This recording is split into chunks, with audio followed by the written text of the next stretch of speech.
పెద్ద పెద్దోళ్ళకే మైక్ ఇచ్చి మాట్లాడమంటే పోతప్పుడు మంచిగానే పోతారు, కానీ మైక్ అందుకోగానే వణుకుడు మొదలైతది.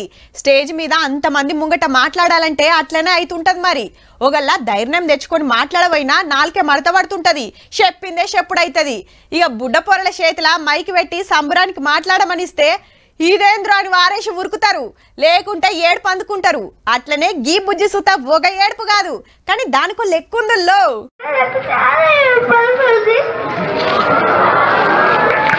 అరే బుజ్జిని ఎవలేమన్నారులా ఎక్కెక్కి పడి ఎడవబట్టే ముందుకు రమ్మంటూ నన్ను లీడర్ చేసి మా ఫ్రెండ్స్ కి చెప్పి మనీ చెప్పేవాడు, కానీ ఇప్పుడు వెళ్ళిపోయాక ఎవరు చెప్తారు.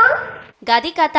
రాజన్న సిరిసిల్ల జిల్లా యములాడలా ఓ టీచర్ ట్రాన్స్ఫర్ అయిందని సన్మాన కార్యం పెడితే సారు మాకు మంచిగా పాఠాలు చెప్పేది, ఇప్పుడు ఎవరు చెప్తారని గీ తీర్ల ఎడవబట్టింది. ఇంత కొడితే బుజ్జి చదివేది 3వ తరగతినుల్లో.